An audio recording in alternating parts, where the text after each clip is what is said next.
cek, cek, cek, cek.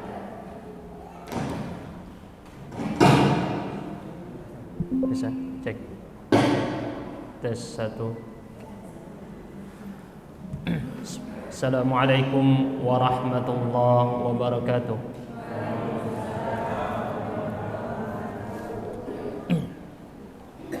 Innal hamdalillah nahmaduhu wa nasta'inuhu wa nastaghfiruh wa na'udzu billahi min shururi anfusina wa sayyiati a'malina. May yahdihillahu fala mudilla lahu wa may yudlil fala hadiya lahu. Allahumma shalli wa sallim wa barik ala nabiyyina Muhammad wa ala alihi wa sahbihi ajma'in. Suara saya terdengar jelas? Jelas ya? Puji syukur kepada Allah, kita diberikan nikmat yang sangat banyak, tetapi kita masih banyak melalaikan perintahnya, dan kita banyak malah melakukan larangannya. Tapi itu tidak membuat Allah memutus nikmatnya pada kita. Maka ini perlu kita ingat, Allah berikan kita hal yang sangat banyak, tapi kita tidak membalas yang semisal atau sepantasnya. Semoga dengan kita melakukan amal-amal saleh ini mampu mendapatkan maaf dari Allah karena tidak sempurnanya kita bersyukur kepadanya. Semoga salawat dan salam sejahtera Allah berikan kepada nabinya yang membimbing kita pertama, yakni Muhammad, beserta keluarga dan sahabat beliau, juga orang-orang yang mengikuti langkah beliau. Semoga kita juga termasuk dari orang-orang yang dimasukkan surga bersama beliau. Amin ya rabbal alamin. Bapak Ibu, saudara-saudari yang saya hormati, semoga semua dikasihi dan disayangi oleh Allah. Di pagi yang mulia ini saya akan menyampaikan materi yang diminta oleh pihak masjid yang berjudul mempersiapkan generasi terbaik di akhir zaman. Berarti topiknya membahas akhir zaman ya. Berarti nanti kita akan bahas dalil-dalil tentang akhir zaman, terus nanti kita lihat apa langkah yang perlu dilakukan. Karena akhir zaman itu zaman walak-walik, kebalik-balik. Yang bagus terlihat buruk, yang buruk terlihat bagus. Kebalik-balik. Tujuan yang ada di zaman kita sekarang di akhir zaman berbeda dari tujuan yang dulu para salaf, para sahabat lakukan. Yang punya tujuannya beda, cara melihat sesuatu beda. Dan ini yang perlu kita koreksi nantinya. Kita lihat apakah cara kita mendidik generasi berikutnya, anak-anak, cara kita memandang sesuatu itu justru cocok sama ciri-ciri akhir zaman atau malah cocok sama para salaf, para sahabat. Nah, baik. Pertama, di dalam hadis yang diriwayatkan disahihkan dalam silsilah sahihah dari Abdullah bin Mas'ud, Rasul sallallahu alaihi wasallam bersabda, akan datang di akhir zaman kaum yang duduk di masjid berkelompok-kelompok, tapi pemimpin mereka, ambisi mereka, dalam riwayat yang lain amaniyuhum, angan-angan cita-cita mereka dunia. Jadi ini majelis banyak di masjid, tapi gak ada yang ngomongin akhirat. Bener-bener tujuannya apa? Dunia. Padahal tempatnya bukan tempat untuk itu. Kata Rasul dalam riwayat yang lain, dzikruhum wa hubbuhum ad-dunya. Mereka sebut mereka cinta dunia, itu isinya dari majelisnya. Padahal acaranya di mana? Di masjid. Maka kata Rasul, fala tujalisuhum, jangan duduk sama mereka. Karena Allah tidak punya kebutuhan sama sekali untuk mereka. Tidak ada hajat Allah dengan mereka. Yang mereka lakukan ini bukan sesuatu yang Allah ridhai. Dari hadis ini kita belajar, carikan perbaiki, maksudnya carikan circle istilah zaman sekarang ya, lingkungan yang bagus untuk anak-anak muda. Karena lingkungan ini yang paling pertama Anda capek-capek didik di rumah, lingkungannya buruk, ikut lingkungannya. Benar ini? Mahal-mahal sekolah, gurunya hebat luar biasa, materinya tinggi-tinggi, tapi lingkungannya busuk, ikut lingkungannya. Jadi rumah sama sekolah ini kayak cuman ngasih teori, tapi prakteknya semua anak-anak di lingkungannya, di teman-temannya, nakalnya ya dari lingkungannya, tahu berbagai macam maksiat ya dari lingkungannya, bukan dari rumahnya, bukan dari sekolahnya. Maka langkah yang pertama untuk menghadapi akhir zaman, disiapkan lingkungan anak-anak yang bagus, pergaulannya. Pergaulan seperti apa tapi caranya? Lihat hadis Nabi tadi, apa? Sama Nabi suruh jauhi majelis yang seperti apa tadi? Yang ambisinya dunia. Bukan tidak boleh, boleh mencari dunia, mencari nafkah, nyari uang, boleh, tidak dilarang. Tapi jangan itu tujuan utama. Karena kalau model itu jadi tujuan utama, yang terjadi seperti yang disebutkan dalam hadis riwayat Bukhari. Akan datang suatu zaman, kata Nabi SAW, orang tidak lagi peduli dari mana dia dapatkan harta itu, apakah halal, apakah haram. Pokok yang penting cuan, dapat untung banyak. Coba kita lihat sekolah-sekolah sekarang. Biasanya dididik dari awal sekolah untuk anak-anak bisa punya pekerjaan, supaya bisa bisnis, betul ya? Entrepreneur. Dia daftar di situ, lamar kerja diterima. Tujuan dari sekolah yang diajarkan di sekolah-sekolah untuk dapat pekerjaan, betul ya? Bukan tidak boleh. Tapi yang jadi masalah, karena tujuannya untuk cuman pekerjaan, apapun langkah ditempuh. Sogok, oke, sogok menyogok, betul ya? Untuk bisa masuk di pegawai di tempat situ harus menyogok. Akhirnya apapun dilakukan. Ada enggak Mi Pak? Banyak, bukan ada ini, banyak. Langkahnya karena cara dia memandang sesuatu beda.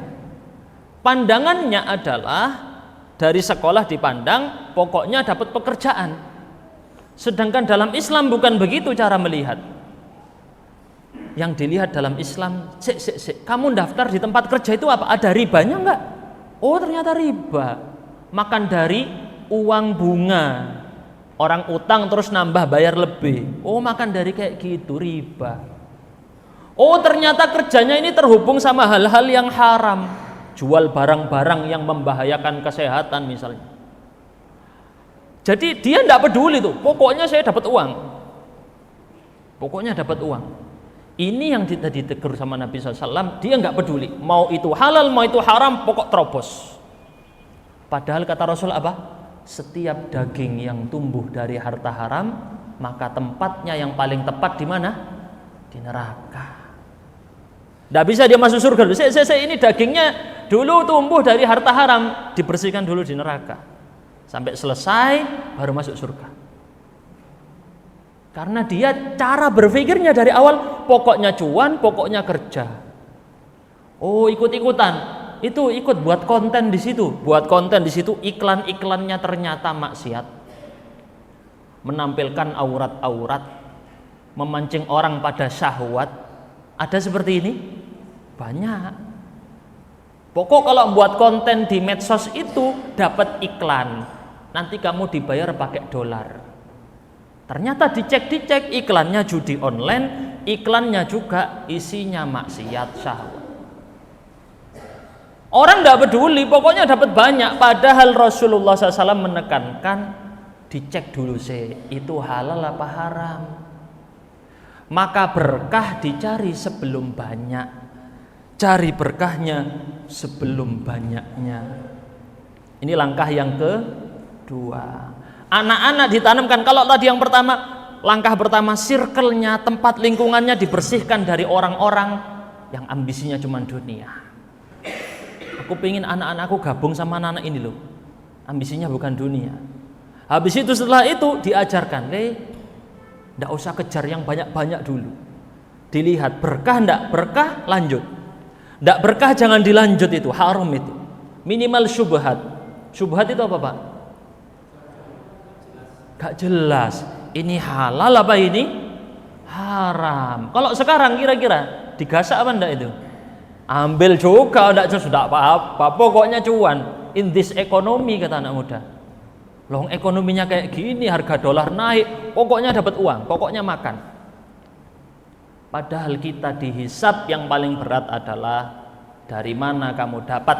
Kata Rasulullah SAW, tidak bergeser kaki seorang hamba dari hadapan Allah sampai ditanya 4 hal. Apa 4 hal ini? Tentang umurnya dihabiskan untuk apa? Tentang masa muda dan kekuatannya saat muda dipakai untuk apa? Karena itu puncak kekuatan manusia. Ditanya dari mana dia dapat harta dan dipakai untuk apa hartanya? Dari mana dia dapat harta ditanya sama Allah. Satu persatu. Makanya orang kaya lama hisapnya. Setelah ditanya uangnya dipakai buat apa? Yang terakhir tentang ilmunya, mana yang sudah diamalkan.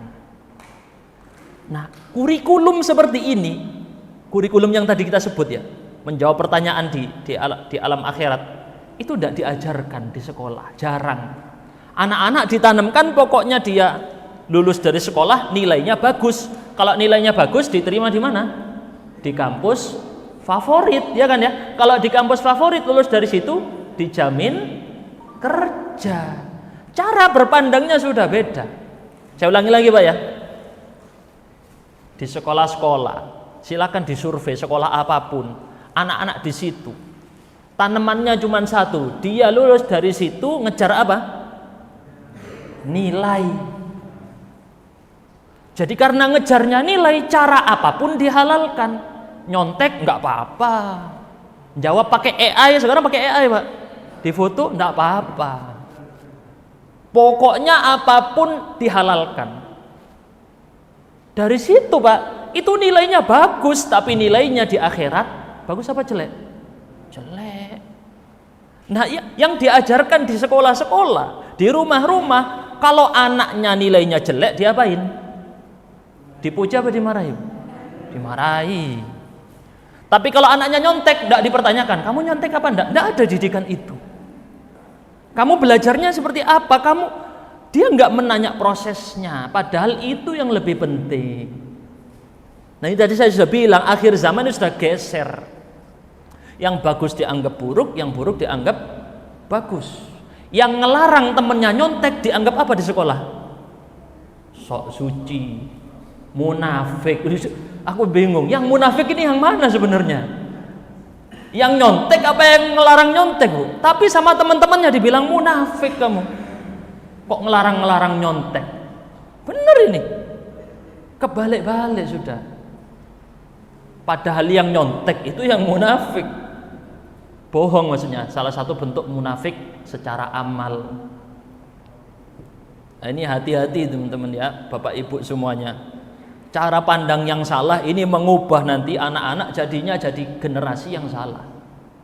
Targetnya ngejar nilai, habisnya nilainya dapat apa ngejar tadi? Kuliah kampus, kampus favorit.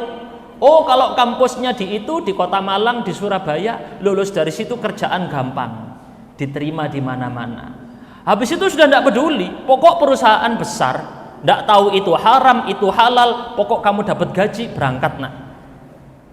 Orang tua sudah tidak peduli ini pekerjaan halal atau haram.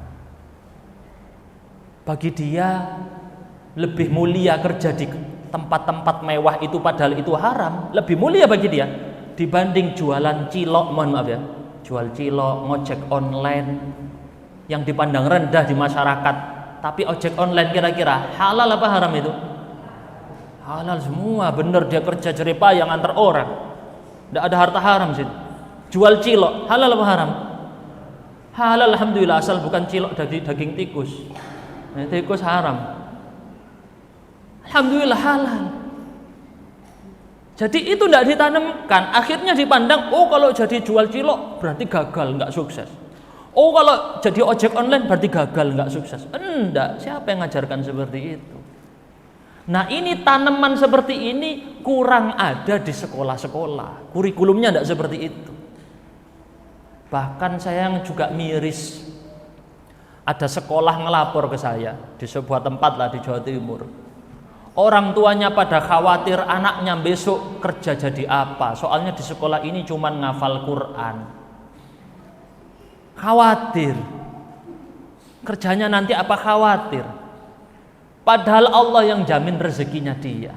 Pasti ada nanti, pasti ada. Toh sekolah juga bukan ndak belajar apa, mesti belajar. Setelahnya nanti lulus juga mesti tahu apa yang harus dilakukan untuk nyari kerja. Ada, nggak mungkin nggak diajarkan. Tapi terlalu khawatir yang berlebihan. Nah, ini kita lihat hadis yang lain. Di dalam hadis yang disahihkan di dalam silsilah as-sahihah, Rasulullah SAW bersabda, akan datang suatu zaman hati manusia di saat itu hati orang-orang ajam. Orang ajam itu orang asing saat itu yang belum masuk Islam. Mereka suka sama dunia, suka banget. Tapi perangai mereka, karakteristik mereka, sifat mereka seperti orang Arab Badui, kasar, ceplas-ceplos. Apabila datang rezeki, langsung mereka habiskan untuk urusan kehidupan. Dan mereka pandang jihad itu rugi, zakat itu beban. Takut untuk sedekah, takut untuk jihad, takut. Bagi dia jihad, wah buang-buang duit, buang-buang nyawa. Dan benar ini yang terjadi sekarang, yang meminta lebih banyak daripada yang memberi. Tidak percaya Pak? Buka TikTok, ada live TikTok. Apa yang diminta dari live TikTok? Give, sawer, ya kan? Yang minta lebih banyak dari yang ngasih. Yang nonton banyak, tapi yang minta lebih banyak dari yang ngasih. Kenyataan. Dari awal mindsetnya sedekah itu ngurangin harta. Dari awal cara berpikirnya itu sedekah artinya ngurangin harta. Padahal Allah di Al-Quran nyebut, man dzalladzi yuqridullaha qardan hasanan fayudha'ifahu lahu ad'afan katsira. Kata Allah, siapa yang mau minjemin Allah? Allah pakai kata bahasa minjem. Pak, Allah tidak ngambil hartanya jenengan. Padahal harta itu punyanya kita, punya Allah. Punya Allah. Aldi Tahir aja tahu semua milik Allah. Kata Aldi Tahir, burger milik Allah, semua milik Allah. Semuanya punyanya Allah. Ini cuma titipan lewat kita. HP yang Anda pakai sekarang HP-nya jenengan, suatu saat jadi apa? HP second punya orang lain.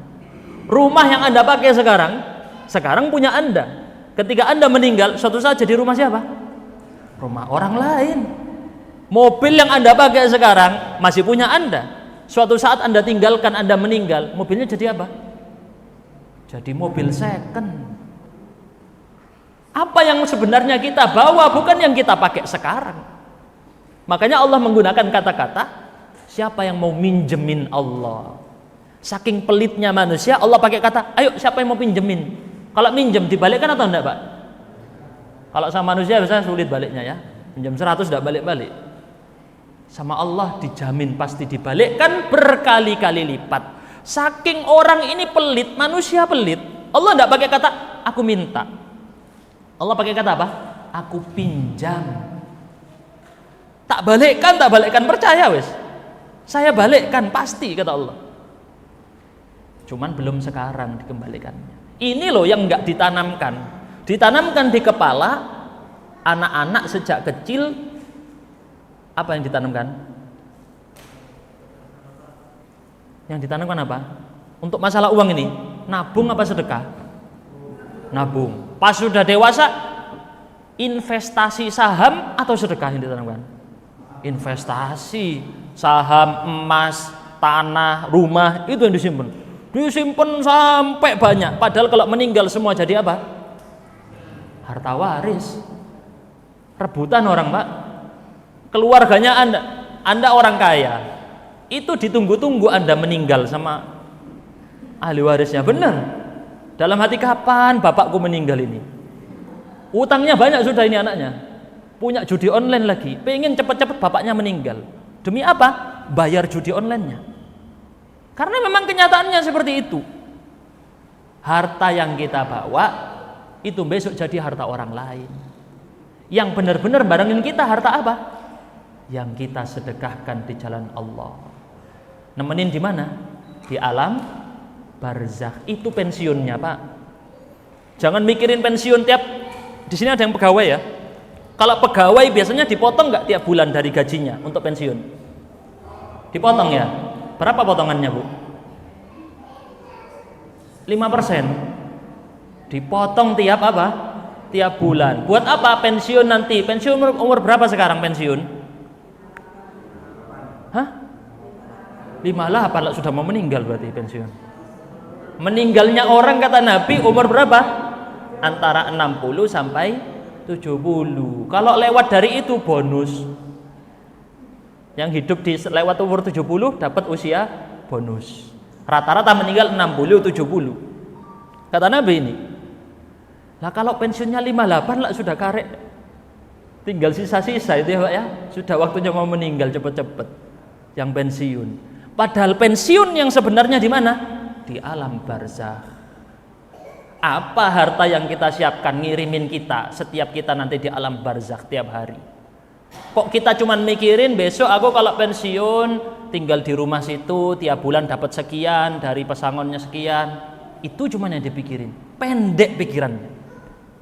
Ini loh yang tadi kita bilang kurikulum yang tidak diajarkan di mana? Di sekolah-sekolah. Tidak ada diajarkan kayak gini di sekolah. Kenapa? Tidak ada nilainya. Mau dimasukkan nilai apa ini? Pelajaran apa? Tidak ada. Padahal ini yang besok bermanfaat di mana? Di akhirat. Ada yang salah dari kurikulum sekolah-sekolah kita.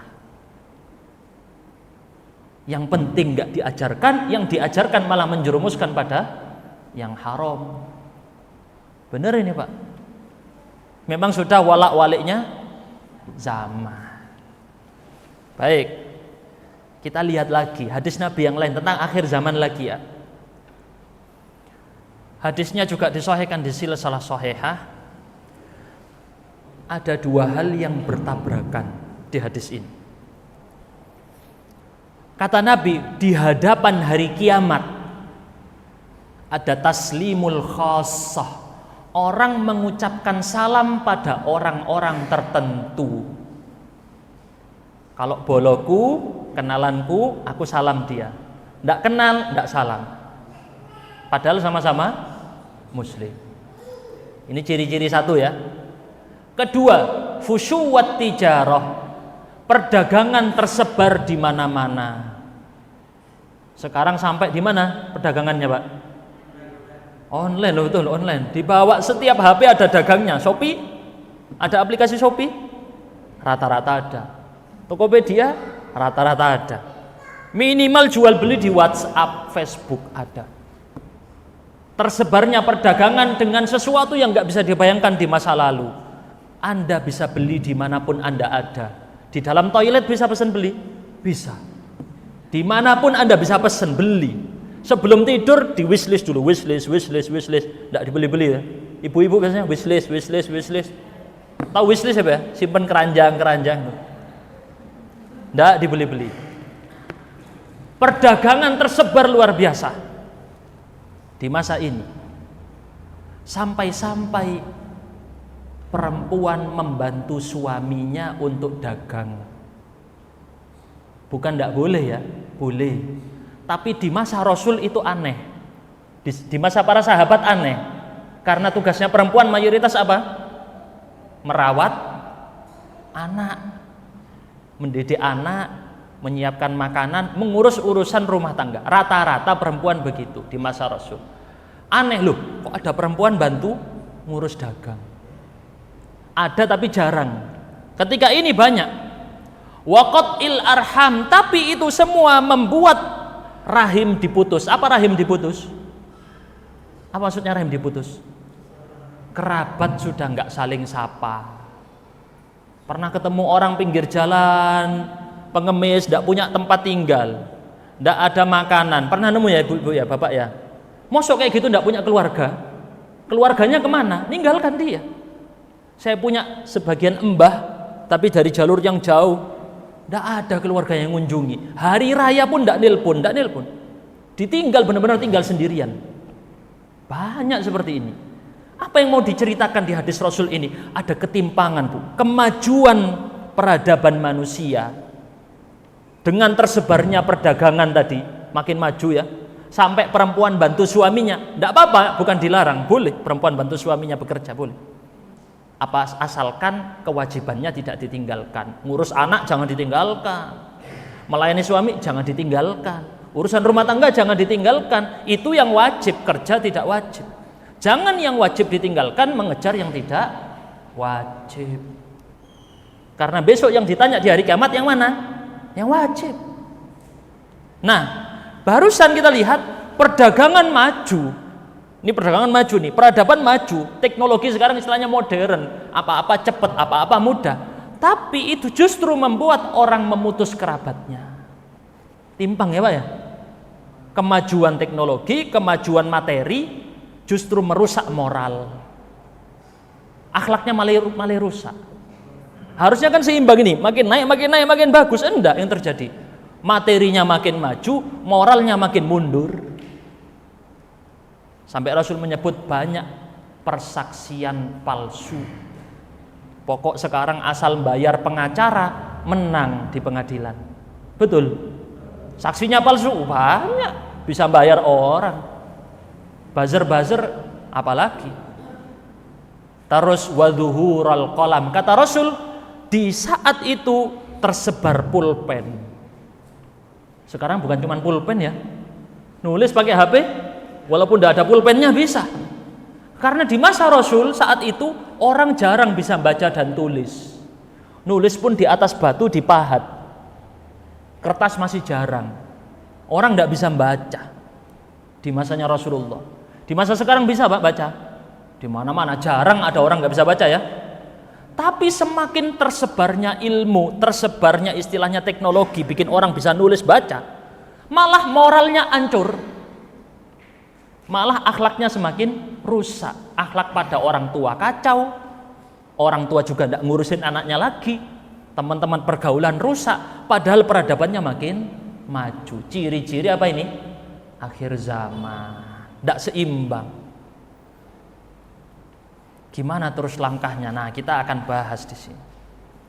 Di akhir zaman, dalam hadis riwayat Muslim dari Abu Hurairah, Rasul Shallallahu Alaihi Wasallam bersabda, bumi akan mengeluarkan isi perutnya. Isi perutnya berupa emas berukuran tiang-tiang. Itu tiang ini, emasnya besar-besar gini, peraknya besar-besar begini. Ini di akhir zaman akan ditampakkan, dikeluarkan isi bumi. Makin ketemu sekarang, ditemukan situ ada tambang emas. Itu tambang emas, tambang. Saatnya bagi-bagi tambang. Banyak. Ada tambang emas, perak. Bukan tidak boleh, boleh. Tidak ada masalah. Bukan tidak boleh Pak ya. Untuk bertambang boleh, kerja boleh, nyari emas boleh, tidak masalah. Tapi yang berbahaya berikut ini. Maka kemudian datang seorang pembunuh, lalu dia mengatakan, gara-gara harta ini aku membunuh. Tidak pandang bulu sudah. Orang-orang kalau sudah kerja di tambang, yang terutama bos-bosnya, bawanya apa sehari-hari? Pistol Pak. Izin bawa pistol kemana-mana. Kami kenal ada orang juragan emas, kemana-mana bawa pistol. Kenapa? Banyak yang ngincer nyawanya. Bener ini. Nah ini juga di sini. Bahkan dia bilang, aku rela membunuh cuma untuk dapatkan emas ini. Tidak masalah gitu ya. Terabas semua yang haram, berani. Dan ini bilang, aku putuskan kerabatku dari orang ini asal aku dapat harta ini. Ada orang yang siap mencuri, potong aja tanganku, dihukum dengan potong tangan asal aku bisa nyuri harta ini. Kata yang mencuri. Maka kemudian mereka meninggalkan harta itu dan tidak mengambil sedikit pun dari itu. Disiksa saja. Ini gambaran yang perlu ditanamkan saat dunia tampak di hadapan kita, di hadapan anak-anak kita. Justru yang dibina bukan nak ambil sebanyak-banyaknya itu. Banyak enggak. Yang dididik sama Al-Qur'an, hadis Dilatih untuk mengendalikan diri. hawa nafsu. Itu yang terjadi di akhir zaman nanti. Sungai Efrat. Apa sungai Efrat? Di Irak sana. Di sana akan tersingkap emas-emas hitam. Ketika itu muncul sama Rasulullah ditekankan jangan sampai ngambil. Karena di sana nanti akan semuanya berebut ngambil dan saling membunuh satu sama lain. Rebutan emas di situ. Yang ditanamkan kepada anak-anak kita, generasi muda kita, melatih mereka mengendalikan diri walaupun di depannya ada dunia. Lihat kisah Nabi Yusuf, di hadapannya ada apa? Wanita cantik, sudah siap untuk berzina, aman, ditutup semua, tidak akan ketahuan siapa-siapa. Di hadapannya sudah siap nih. Apa yang dilakukan Nabi Yusuf? Beliau mengendalikan dirinya, mengucapkan ma'adzallah, aku berlindung pada Allah. Ini kalau diterapkan di zaman sekarang, ada anak muda diterapkan seperti ini, gas, pikir nanti kesempatan. Karena yang dididik adalah ketika ada sesuatu nikmat, ambil aja sudah. Beda dengan di dalam Islam, kalau ada suatu nikmat sebentar, kendalikan dulu dirimu. Ini betul atau enggak? Salah atau benar? Kalau benar lanjut. Padahal yang membedakan zina dengan nikah apa? Apa bu yang membedakan zina sama nikah? Bagus, akad. Masya Allah, akad yang bedakan. Padahal isinya sama ya. Kegiatannya zina sama kegiatannya nikah sama. Sama, yang bedakan cuman akad. Akad dia siap untuk konsekuensi menjaga sang istri. Kalau zina tidak dijaga, dia ditinggal. Entah nanti hamil, entah punya anak, entah apa, pokoknya ditelantarkan. Zalim pada wanita. Islam tidak mau itu. Kita lanjutkan lagi.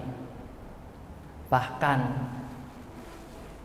di dalam hadis disahihkan dalam Sahih Targhib wa Tarhib, Abdullah bin Mas'ud mengatakan, saat itu Rasulullah melihat para sahabatnya kelaparan. Biasa, para sahabat Nabi dulu memang hidupnya miskin sekali, luar biasa. Saking miskinnya dulu atapnya Masjid Nabawi itu sedikit. Alhamdulillah sekarang kita atapnya mega ya. Dulu zaman Rasul atapnya cuma di depan kecil, sisanya tidak dapat atap itu belakang. Rasul melihat wajahnya para sahabat kelaparan. Rasul mengatakan akan datang pada kalian suatu zaman, di sana akan dihidangkan mangkuk besar berisi bubur daging. Dan di sore hari dikasih seperti itu juga, makanan mewah di masa itu. Maka para sahabat bertanya, lihat pertanyaan dari para murid yang punya ilmu dalam. Nanyanya gimana? Kira-kira apa pertanyaan para sahabat nih? Mereka menanyakan, wahai Rasulullah, apakah dalam kondisi itu kami lebih baik atau lebih buruk? Apa jawaban Rasul? Kalian hari ini yang kelaparan lebih baik dari pas nanti cukup hartanya kaya. Justru lebih baik kalian pas lagi lapar seperti sekarang ini timbang pas kaya. Ini kata Rasul, bukan kata saya. Ujian kekayaan, kata para sahabat, lebih berat dibanding ujian kemiskinan. Coba ujiannya ustadz ceramah ini, yuk kekayaan. Kalau pas lagi berat, itu malah justru bikin ustadznya semakin bagus. Bener ini. Pas dibukakan semua hartanya, jabatannya semua dibuka, oh wanita, oh milih, tinggal milih. Ujiannya di situ malah lebih berat. Rasul menekankan itu sampai beliau mengatakan, kaifa in futiha alaikum faris war rum. Gimana besok kalau dibukakan untuk kalian kekayaan kerajaan Romawi dan Persia? Rasul nggak menyebut nanti kalian akan buka kerajaan Romawi Persia, nanti lakukan ini, enggak. Rasul malah khawatir. Aku malah khawatir kalau nanti kerajaan Romawi dan Persia sudah dibuka, kalian dapat harta rampasan perang, kalian jadi orang kaya, luar biasa. Aku khawatir kalian berubah. Orang kaya ini, kalau orang kaya baru, mohon maaf yang orang kaya ya, jangan tersinggung ya. Alhamdulillah orang kaya, semoga tidak tersinggung yang kaya. Orang kaya baru, saya tanya nih, saya nanya yang melarat aja ya, saya juga melarat. Saya nanya yang melarat. Kalau orang kaya baru ini kira-kira habis kaya, jalannya beda apa sama kayak dulu? Beda ya. Yang bilang yang Anda loh yang saksinya ya, bukan saya ya. Dulu pas miskin enggak kayak gitu jalannya. Pas sudah kaya berubah jalannya. Masuk mobil gimana? Masuk mobilnya beda tuh sama? Beda, cara masuknya sudah berubah. Cara ngomongnya, oh dibukakan pintu, iya. Beda sudah. Itu baru kayak gitu loh sudah berubah. Apalagi yang lain-lain. Jadi yang kita khawatirkan, kekayaan ini membuat orang berubah jadi semakin buruk. Kekayaan boleh, tapi jangan sampai mengubah orang ini. Baik. Kenapa?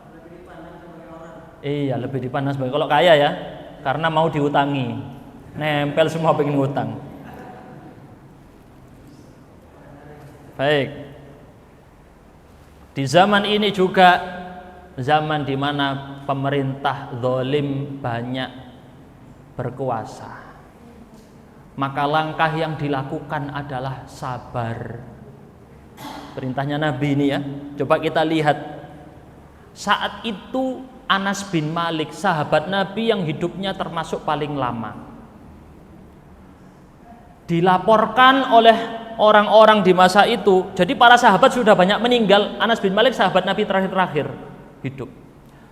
Orang-orang lapor ke beliau, ini ada gubernur, astagfirullah, seperti setan gubernurnya ini, Al-Hajjaj bin Yusuf.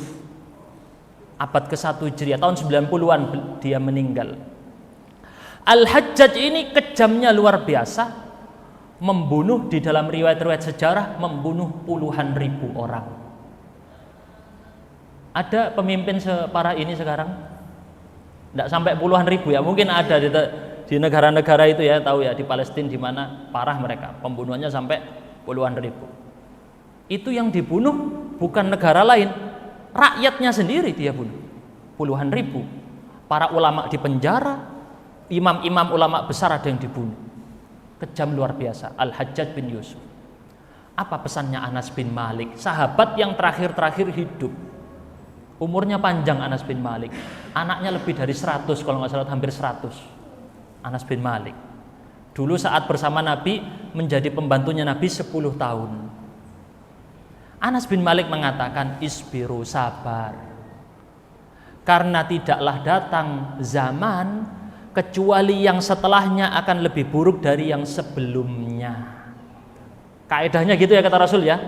Zaman yang akan datang akan lebih buruk dari zaman sebelumnya. Sabar sampai kalian menemui Tuhan kalian. Demikian aku mendengar dari Rasul kalian sallallahu alaihi wasallam, kata Anas. Dan ketika nanti pemimpin-pemimpin zalim, sampai Rasul menekankan di akhir zaman akan ada pemimpin-pemimpin yang zalim, menteri-menteri yang fasik, hakim-hakim yang berkhianat. Hadis riwayat Tabrani disahihkan Al-Albani. Dan para ulama pendusta. Maka siapapun yang menemui zaman itu, kata Rasul, tidak boleh dia menjadi penulis, tukang tulis. Tidak boleh dia juga jadi pengurus di situ. Nggak boleh juga dia jadi tukang jaganya, satpam polisinya istilahnya. Loh Ustaz, apa terus maknanya nggak boleh kerja di pemerintahan? Nah ini penting, hati-hati ya membaca hadis. Gimana Pak? Apakah maknanya nggak boleh kerja di pemerintahan? Bukan. Maknanya tidak boleh membantu kezaliman. Jika jelas itu pemerintah, orang yang ini ya, kita spesifik saja, ini di kepala desa ini orangnya zalim, saya tidak mau ikut campur, ikut membantu mendapat dosa yang semisal dari langkah yang dia lakukan, saya lepas. Itu yang difahami oleh Ibnu Taimiyah rahimahullah. Maksudnya bukan tidak boleh mutlak menjadi pengurus negara, tapi boleh kalau melihat ada maslahat. Contohnya siapa? Nabi Yusuf. Jadi apa Nabi Yusuf? Perdana Menteri, ngurus keuangan, bendahara negara. Padahal pemimpinnya waktu itu tidak beriman. Secara teks entah beriman atau tidak beriman tidak disebutkan. Sistem yang ada di masa itu. Bukan tidak boleh, boleh. Asal bukan untuk membantu kezaliman. Kalau membantu kezaliman, nah ini harus dia tinggalkan. Tambah lagi, ini mumpung lagi sekarang lagi juga rame-ramenya mengutuk-ngutuk pemerintah. Kita akan jelaskan sesuai sabda Nabi bagaimana menyikapi pemerintah yang zalim. Pasti banyak yang gak suka dengan saya jelaskan ini. Tapi saya bilang, ini bukan kata-kata saya. Ini kata siapa? Kanjeng Nabi. Jangan mau dengarkan Kanjeng Nabi pesan apa? Ketika menghadapi pemerintah yang zalim di akhir zaman, apa kata Nabi? Sebaik-baik pemimpin kalian adalah yang kalian cinta mereka dan mereka cinta kalian. Berarti maksudnya apa? Rakyat suka pemimpinnya, pemimpin suka rakyatnya. Wa yusalluna 'alaikum wa tusalluna 'alaihim, kata Rasul. Mereka doakan kalian bagus-bagus, kalian doakan mereka bagus-bagus. Ini ciri-ciri rakyat yang bagus, pemimpin yang bagus. Rasul nyebut yang kedua, seburuk-buruk pemimpin kalian adalah pemimpin yang kalian benci dan mereka benci kalian. Rakyat benci pemimpin, pemimpin benci rakyat. Wa tal'anunahum wa yal'anunakum, kalian doakan buruk-buruk mereka dan mereka doakan buruk-buruk kalian. Nah, mau masuk yang mendoakan buruk apa yang mendoakan bagus? Yang baik. Sedolim-dolimnya pemerintah tadi, jangan sampai membuat kata-kata kita mendoakan yang buruk. Saya tidak dibayar sama pemerintah ini ngomong gini ya, tidak dibayar. Beneran. Saya menyampaikan yang terbaik buat jenengan. Sak dolim-dolimnya orang ini tetap doakan yang bagus. Gimana doakan? Ya Allah, bimbing Bapak Fulan ini menjadi pemimpin yang amanah. Yang bagus-bagus, Pak. Jangan kalau Anda doakan yang buruk, yang dapat getahnya siapa? Anda sendiri. Contoh Anda doakan buruk, oh ini semoga pemimpinnya gini. Doakan yang buruk. Yang kena siapa duluan? Rakyatnya. Anda yang kena, balik arah doanya. Ini bukan saya yang bilang, tapi Rasul SAW. Makanya Rasul ditanya, setelah Rasul mengatakan ini, para sahabat mengatakan, wahai Rasulullah, boleh enggak kami perangi pemimpin ini dengan pedang? Yang model kayak tadi ini, kita perangi dengan pedang, kata para sahabat. Ini hadis riwayat Muslim, hadis sahih. Rasul mengatakan tidak boleh.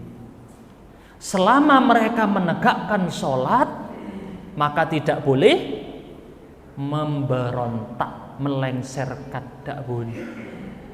Bukan saya yang bilang, hadis Rasul, hadis riwayat Muslim.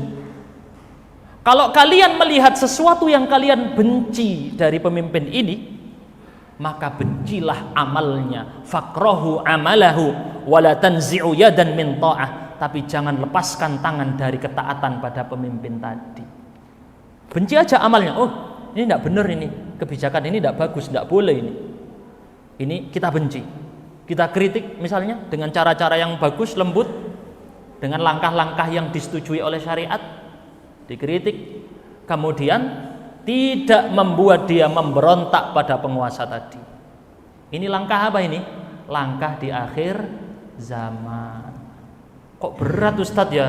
Antum jangan-jangan bazar pemerintah, gitu nanti dituduh. Saya menyampaikan hadis Muslim apa adanya. Tidak percaya dibaca sendiri hadisnya. Berat memang, karena yang kami hadapi ini orang yang luap emosinya. Sedangkan tugas kami menenangkan masyarakat. Apa terus kalau kita berontak, kita lengsarkan, akan jadi lebih bagus atau malah chaos, kacau? Jenengan bayangkan dulu tahun 98 gitu. Tahun 98 sebelum melengsarkan dan sesudah pelengseran, harga dolar makin naik apa makin turun? Jenengan yang mirsani loh ya. Alhamdulillah yang Gen Z tidak tahu ini, tahun 98 belum lahir. Gimana Pak? Saya tanya benerin jujur. Sebelum lengser dengan sesudah lengser, dolar lebih mahal yang mana? Setelah lengser, betul ya? Lebih parah atau lebih parah? Ya, kemudian ada Pak Habibie, kemudian jadi turun. Itu kan nggak dihitung itu. Yang dihitung pas lagi terjadi chaosnya. Ya siapa menjamin akan ada Habibie seperti itu lagi? Bisa nurunkan alhamdulillah dengan izin Allah. Jadi kita jangan sampai menggeser suatu kemungkaran lalu menggantinya dengan kemungkaran yang lebih besar. Sekarang dolar berapa? 17.000, alhamdulillah sudah turun ya, hampir 18.000. 18 lagi, ya katakan 18.000. 18.000 katakan. Kalau kayak di 98 naik berapa kali lipat? 2 kali lipat, 3 kali Bu ya? 3 kali. Coba 18.000 kali 3 berapa? Berapa Pak? Lupa. 40 ribuan pokoknya. Siap Bu. Dolar naik jadi 40 ribu. Dipikir lagi. Mau membuat kerusuhan dipikir lagi. Bukan saya membela A, B, C, saya bukan mendukung 01, 02, 03, bukan. Saya bukan dari partai A, partai B. Kita sedang memikirkan yang paling mudah buat masyarakat. Nyawanya dijaga. Karena kalau sudah chaos, apa yang terjadi? Bunuh-membunuh. Dulu tahun 98 banyak nggak yang meninggal? Banyak. Rumah yang dirusak banyak, toko yang dirusak banyak. Harapannya ingin memberikan kebaikan tapi malah jadi kerusuhan. Rasul mengajarkan cara yang paling bagus. Paling bagusnya pun itu isinya juga yang kita nggak suka. Karena nggak ada pilihan lain. Yang paling manis dari keduanya tetap pahit. Ini ada 2 hal nih ya. Yang paling manis dari dua-duanya tetap terasa pahit. Itu yang terjadi di akhir zaman. Maka Rasul SAW mengatakan, jam berapa ini? Saya izin minum dulu ya. Sampai jam berapa Bu, Bapak? Satuan jam berapa? Apa? Zuhur. Waduh, lumayan. Kalau bahas pemerintah hilang ngantuknya. Padahal andai kata kita yang diamanahi pun belum tentu mampu. Andai kata kita yang diamanahi belum tentu mampu. Kenapa? Sering kerusakan itu sudah masuk ke dalam sistem dan lingkungannya. Ada tahu korupsi di sekolah? Saya ini saya bicara.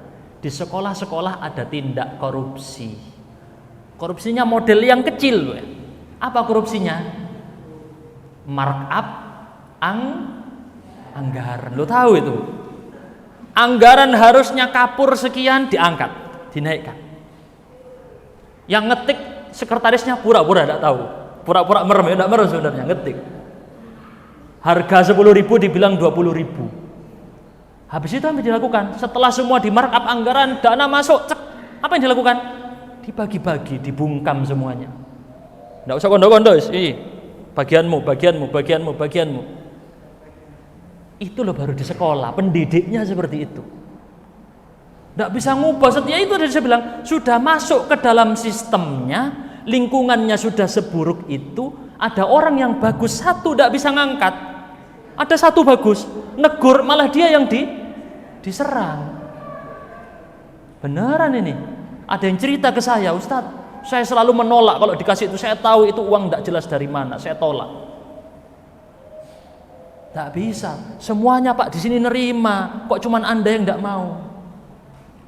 Itu loh kondisi di lembaga pendidikan itu, belum pemerintah itu. Lembaga pendidikan itu yang paling alimnya sudah nih ya, di masyarakat ya. Yo kayak gitu. Mohon maaf, ada juga yang menipukan laporan amal Jumatan. Benar ini, saya dengar langsung. Harusnya sekian untuk per bulan, dilaporkan itu per bulan padahal aslinya sepekan, 1 minggu. Tak tahu uangnya kemana. Kenapa? Iya, dipalsukan. Jadi yang seperti ini, tadi saya bilang, kalau orang dikasih amanah itu belum tentu dia bisa, karena yang sekelilingnya juga rusak. Dia mau ngubah tidak bisa. Maka kita mumpung ini generasi masih polos-polos, belum kenal kayak gitu nih. Ini anak-anak ini belum kenal betapa buruknya sistem yang ada di atas. Busuk-busuknya pegawai, busuk-busuknya instansi, lembaga pendidikan, belum kenal, anak-anak ini masih polos. Pas sudah tahu di dalam, ya Allah, kayaknya harus dibuang semua ini, diganti orang baru semua. Saking buruknya. Ini pesan Pak, semoga anda yang ada di dalam situ bisa membawa perubahan. Iya, karena urusannya jangka panjang, besok di akhirat ditanya. Kalau cuma ditanya di dunia bisa lolos. Didatangi apa senengi kalau yang di sekolah itu inspeksi apa? Apa? Inspektorat ya. Inspektorat datang diwawancarai satu-satu kan? Gini ditanyai. Anda bisa lolos dari situ. Anda bisa lolos dari pengadilan dunia, tapi Anda belum tentu bisa lolos dari pengadilan akhirat. Sekarang lolos di depan atasan aman. Di pas laporan di kementerian aman. Di KPK aman. Di pengadilan akhirat gimana? Aman atau enggak itu? Kalau di pengadilan akhirat bukan gantinya fulus rupiah dan dolar, pakai apa bayarnya? Kalau di akhirat bayarnya pakai apa? Pahala dan dosa. Tidak berlaku rupiah. Berapa harga rupiah di akhirat? Tidak ada Pak. Tidak ada. Baik, maka Rasulullah SAW mengatakan, ini saking sistemnya seburuk itu. Dalam hadis yang disahihkan di sini salah sahihah lagi, akan datang suatu zaman as-sabiru fihim ala dinihi kal qabidi alal jamr. Orang yang sabar berpegang teguh dengan agamanya seperti menggenggam bara api. Bahasa kita selain bara api, setrika. Nyentuh gimana Pak? Nyentuh setrika melepuh. Lah, megang agama itu kayak nyentuh setrika. Tidak kuat. Tidak kuat. Megang agama, untuk berpegang dengan agama. Maka untuk aman wis tidak usah dipegang, gitu. Saking sulitnya memegang agama. Ada 4 faktor. Dirangkum dari para ulama penjelasan. 1, karena terlalu banyak maksiat, kemungkaran. Kedua, jarang yang mendukung dia untuk melawan kemaksiatan tadi. Ketiga, tekanan sosial. Kamu ini munafik, padahal siapa yang munafik sebenarnya Pak? Sing soleh dibilang munafik, kamu ini munafik, tidak mau terima uang ini, tidak apa-apa ini uangnya, sok-sok tidak mau gitu, sok suci. Kurang pendukung, tekanan sosial tinggi.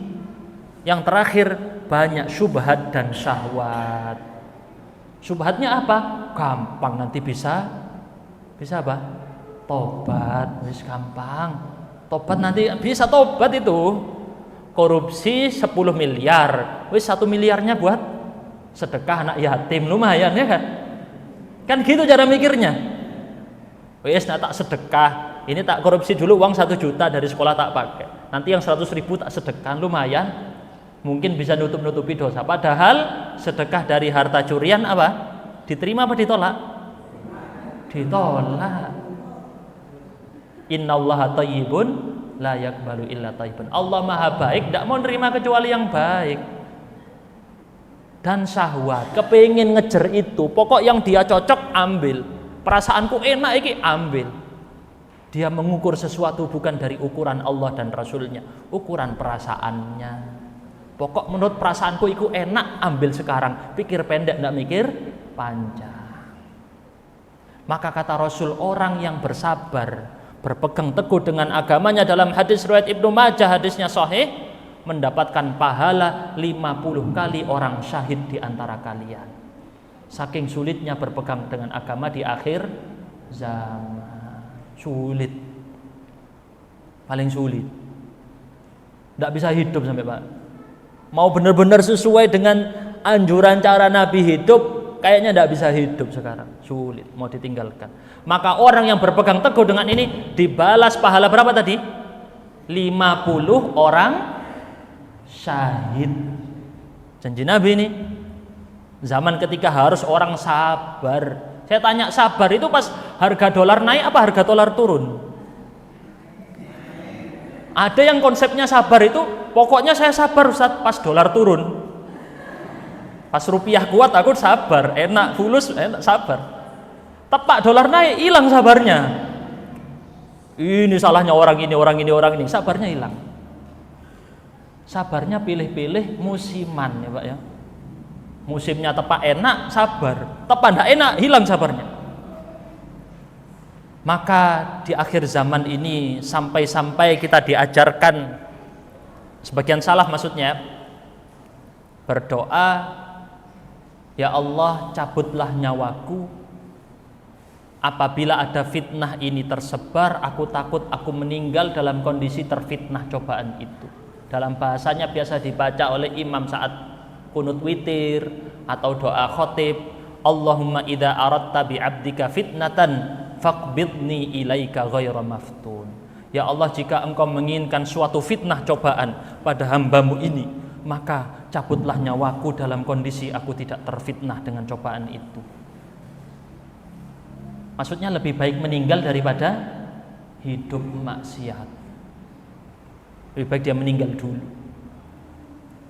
Baik. Sampai jam berapa ini, Pak Ibu? Masuk pertanyaan. Sebelum pertanyaan saya tutup dengan hadis dulu ya. Terus gimana Ustaz? Sebenarnya ini masih banyak sekali ya tentang materinya. Kebanyakan nanti malah hilang semua ya. Ada sabda Nabi,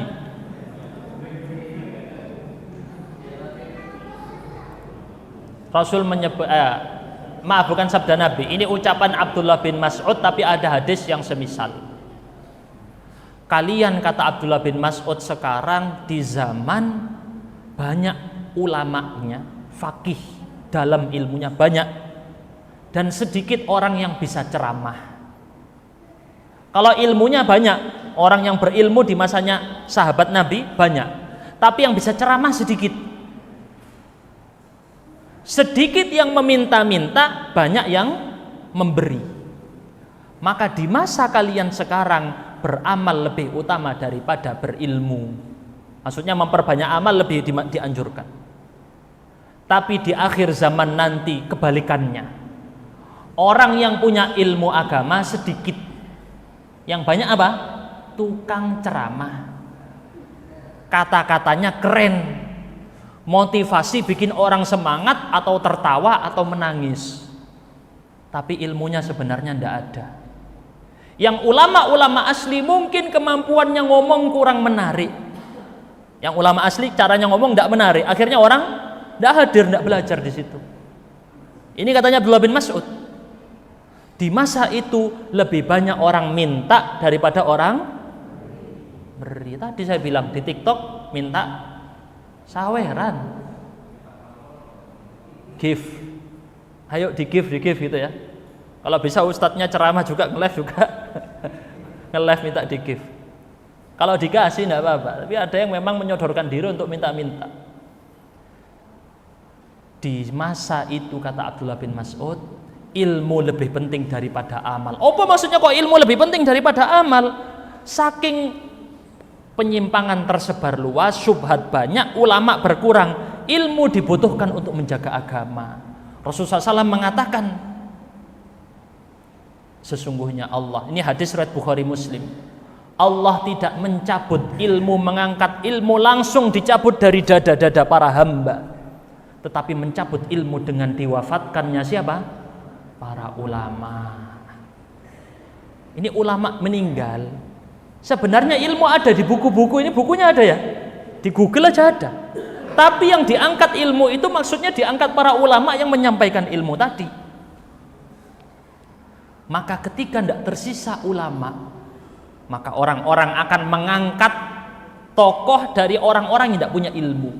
Pokok followersnya banyak, diangkat jadi tokoh ya.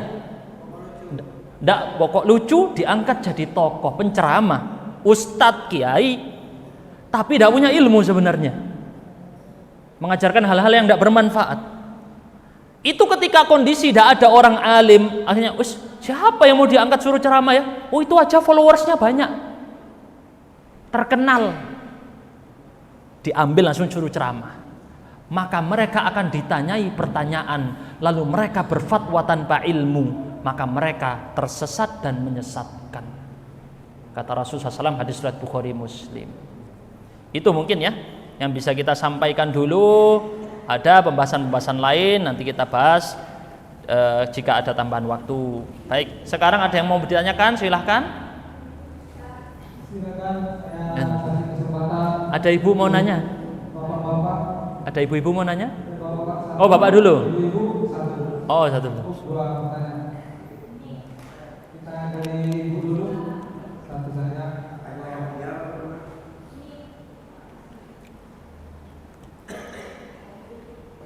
Silakan. Assalamualaikum warahmatullahi wabarakatuh. Waalaikumsalam warahmatullahi wabarakatuh. Nama saya Ibu Gam, tapi bukan Gam ya. Ya. Saya wakil ketua dari PCA Panca. Da'am ya Bu ya? Da'am. Pakai G. Oh ya. Terus. Ini yang akan saya katakan. Kalau tadi ketika saya simak semuanya itu, jadi berarti di sini kita dalam menciptakan generasi yang ada sekarang ini yang diinginkan. Ya. Apa yang saya simak tadi. Ya. Berarti di sini yang jelas akidah ya saja. Betul. Betul. Terus dari situ iman. Nah, terus di sini juga ada manajemen ya. Di bagaimana kita manage ya. Ya. Terus, nah sekarang ini kan jalannya anti, nah ini. Iya. Tapi kita juga akan berikan kepada generasi muda juga anti.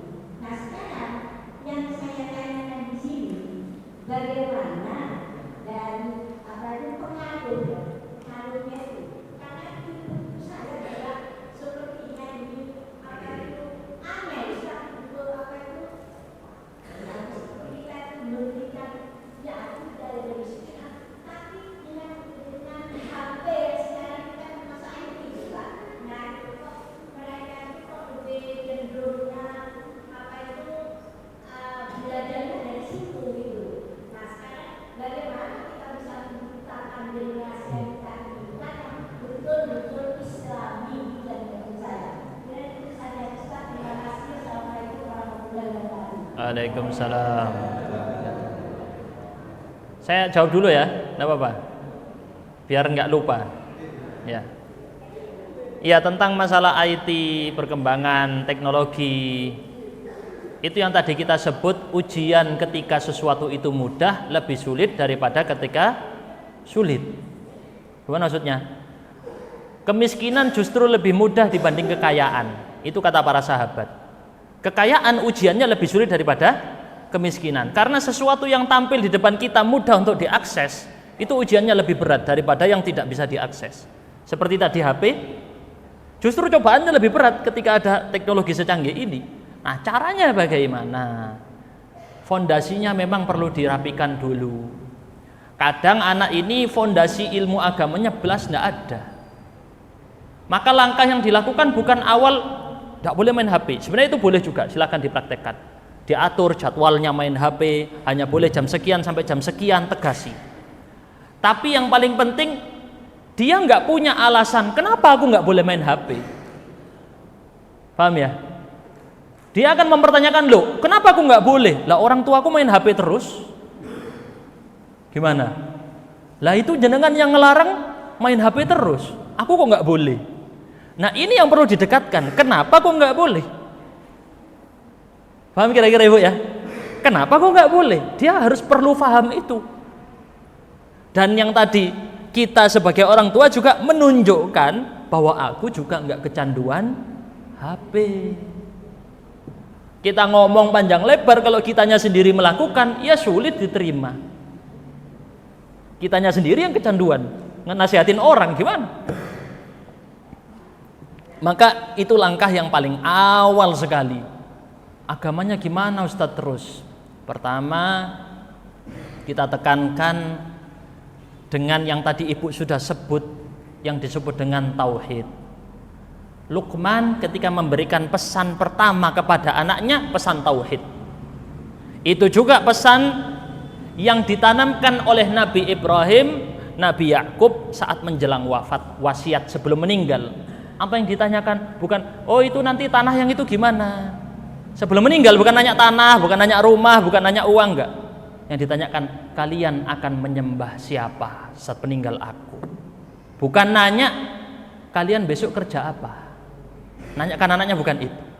Dia nanamkan tauhid sejak lahir, menanamkan tauhid saat dia mau meninggal, wasiat terakhir. Kalau orang tauhidnya kuat, insya Allah dia akan bisa mengontrol diri. Kelihatannya kayak nggak nyambung ya. Kelihatan nggak nyambung. Itu padahal nyambung sebenarnya. Bahkan kalau yang lebih tegas lagi, di dalam surat An-Nisa ayat 9 Allah pesankan, wal yakhshal ladzina law taraku min khalfihim dzurriyyatan dhi'afan khafu 'alaihim falyattaqullaha wal yaqulu qawlan sadida. Hendaknya orang yang itu takut kalau dia meninggalkan generasi yang nanti khawatir masa depannya rusak, masa depannya khawatir ekonominya lemah. Rasul kasih ayat Allah ini kasih pesan, nanti kalau kamu punya anak, keturunan, khawatir masa depannya nggak punya uang, ambil pesan ini. Uniknya pesan ini nggak ada hubungannya sama sekali dengan uang. Padahal dia membahas tentang wasiat seputar keuangan. Kalau dia takut akan meninggalkan anak-anak, takut tidak punya pekerjaan dan masa depannya ekonomi sulit, apa perintah Allah? Falyattaqullah. Orang tuanya suruh bertakwa kepada Allah. Bukan anaknya yang disuruh dulu. Orang tuanya dulu bertakwa pada Allah dan mengucapkan ucapan yang benar. Ini baru negur. Perbuatan dulu baru perkataan. Jangan kebalik. Perkataan tapi nggak berbuat. Dia perbuatannya ditunjukkan, aku juga nggak kecanduan gadget. Dia tunjukkan dia aktif membaca, aktif ngaji Quran, aktif ini, kegiatan baiknya ditampakkan depan anaknya supaya anaknya berubah. Terakhir, buat jawabannya Ibu ya. Ada kisah di surat Al-Kahfi. Insya Allah yang rutin baca tahu. Kisah saat Nabi Khidir dan Nabi Musa melewati tembok yang mau roboh. Di balik situ ada apa? Ada harta. Punya siapa? Anak yatim. Maka kemudian apa yang dilakukan? Temboknya diberdirikan lagi, diperbaiki. Allah sebut wa kana abuhuma shaliha. Dulu bapaknya dua anak yatim ini adalah orang soleh. Di dalam perkataan Sa'id bin Jubair, itu bapak yang urutan ketujuh, mbah leluhurnya. Kalau di ayat Quran tidak disebut yang ketujuh, pokoknya bapaknya. Bapaknya masih ada itu hidup. Bapaknya di cerita ini masih ada atau sudah meninggal? Maaf salah ngomong. Masih hidup atau sudah meninggal? Meninggal bapaknya. Tapi hartanya diapakan? Dijaga. Harta anaknya loh dijaga. Lewat siapa? Lewat orang lain. Yang jagain orang lain, hartanya punya anaknya. Padahal yang bertakwa siapa? Bapaknya. Ya nyambung tiga hal ini ya. Saya ulangi lagi nih ibu-ibu. Bapaknya soleh tapi sudah meninggal. Anak yatim tapi lagi nggak megang harta. Yang jagain hartanya siapa? Orang lain. Karena Allah pengen orang soleh ini diberi kenikmatan tinggi sampai anak turunannya dijagain sama Allah. Karena dulu ayahnya bagus. Bisa jadi jenengan-jenengan hadir di majelis ini jadi orang soleh berkah leluhur-leluhur dulu. Ada yang doa, ya Allah, aku pengen punya keturunan orang soleh. Bisa jadi ini jawabannya sekarang. Anda hadir di sini. Doa orang itu. Pas dilihat sekelilingku tidak ada Ustaz, keluarga saya jarang majelis taklim, tidak pernah ke masjid, tidak ini, tidak itu. Kayak cuman saya di keluarga. Bisa jadi jenengan hasil dari doa leluhur-leluhur dulu, kesolehan orang-orang dulu. Itu kira-kira jawabannya. Semoga menjawab ya, walaupun tidak secara langsung. Baik, ada yang bertanya tadi?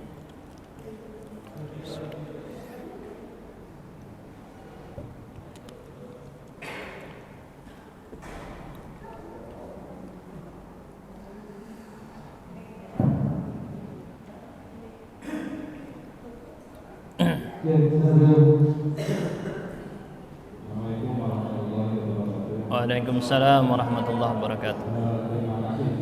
Ya. Disampaikan, jadi betul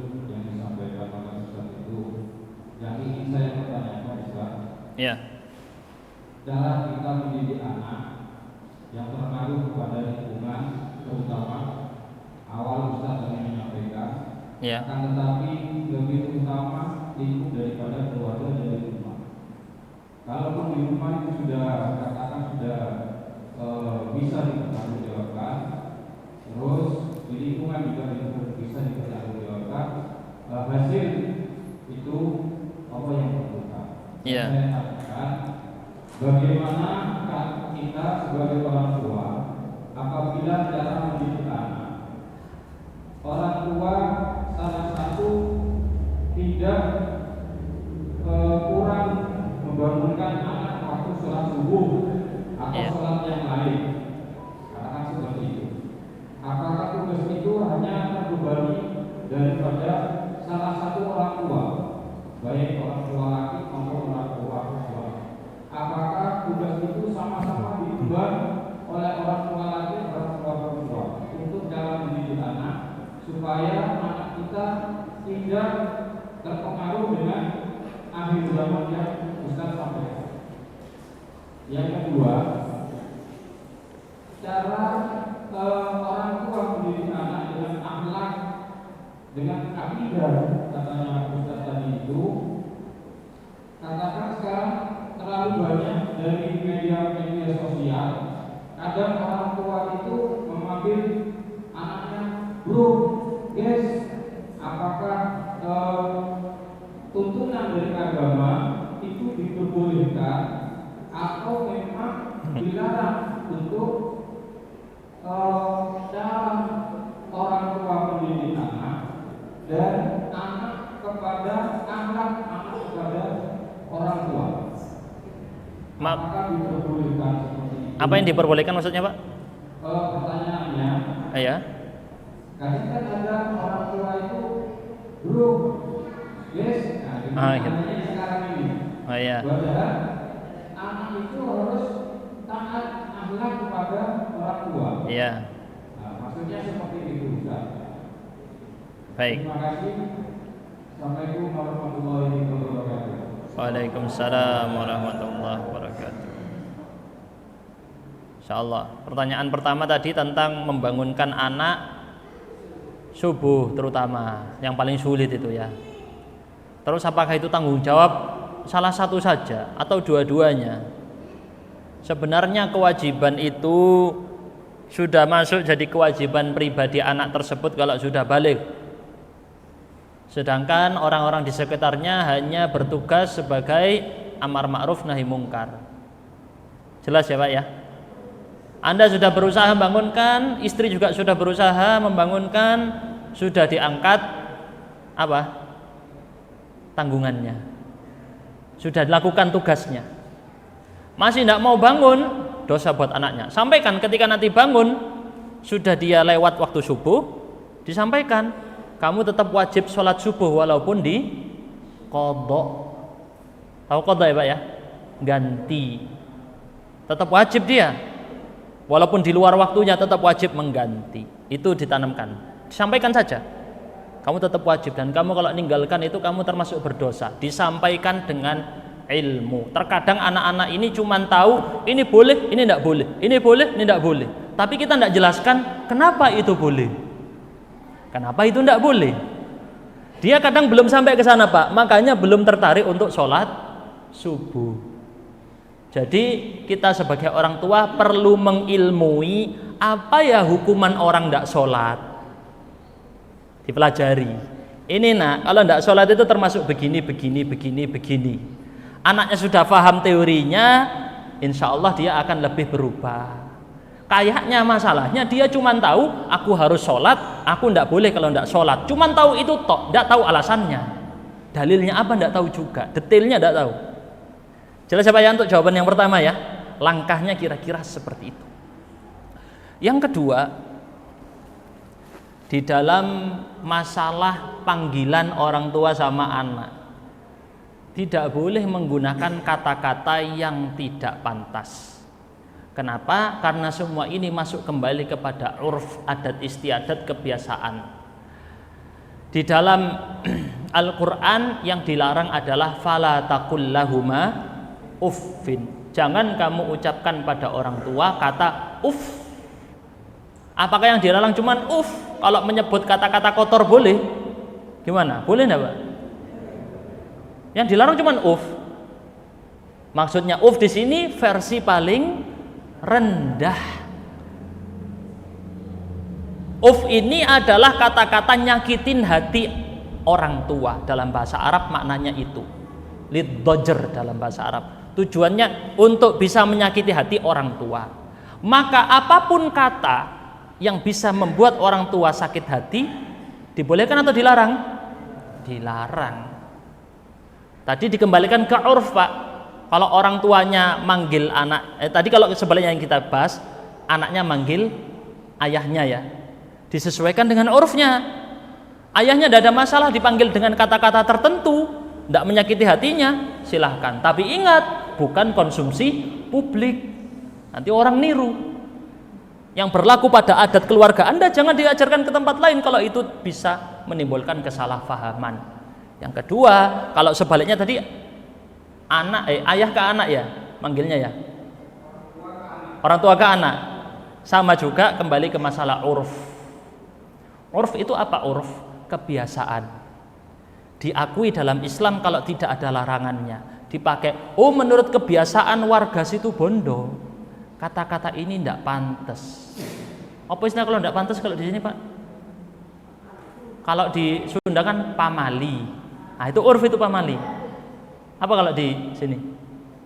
Apa, Bu? Pamali atau pamali ya? Orang Sunda nyebutnya pamali, ndak ilok, ndak pantas. Ah, kalau pakai kata-kata sudah ketahuan di masyarakat ini ndak pantas, jangan dilakukan, ndak boleh. Kalau hanya di lingkup di rumah tok, tidak dibawa keluar, masih bisa, asal tidak ada yang tersakiti hatinya. Jelas ya Pak ya? Itu adalah parameter urf. Urf itu dalam bahasa Indonesia adat, kebiasaan, tradisi, selama tidak menyelisihi syariat dianggap boleh. Semoga menjawab dari pertanyaan tadi. Ada lagi? Sudah cukup? Oh ini, Pak, ini mau ada yang bertanya? Ini? Beliau? Tutup aja. Apa satu enggak apa-apa? Singkat ya. Cukup. Oh, beliau enggak apa-apa. Bapak tunanetra. Masya Allah. Baik.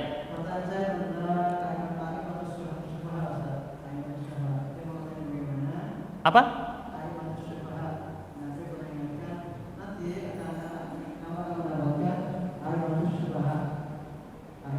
Aimatus sufaha.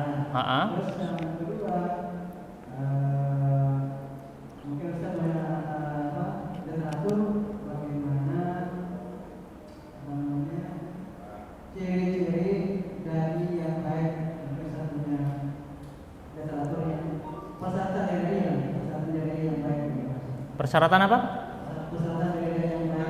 Dai. Oh iya. Baik, yang pertama a'immatus sufaha, para pemimpin yang dungu. Tadi sudah kita sebutkan, pemimpin-pemimpin seperti ini memang menjadi ciri-ciri akhir zaman. Tugas kita bukan mencaci maki mereka. Ya, sekarang kan banyak ikut-ikutan caci maki, ada yang pakai lagu, ada yang pakai meme, pakai foto. Tidak ikut-ikutan dengan itu. Tidak terikut. Saya tanya, caci maki boleh enggak, Pak? Enggak usah pemimpin, sama teman sendiri boleh? Enggak boleh. Itu satu, tidak ikut caci maki. Kedua, tidak memberontak, melengsarkan, melakukan hal-hal yang tidak tidak pantas, menimbulkan mafsadat, kerusuhan. Nah, jangan. Jelas ya Pak ya? Jawaban untuk yang pertanyaan kedua tadi apa?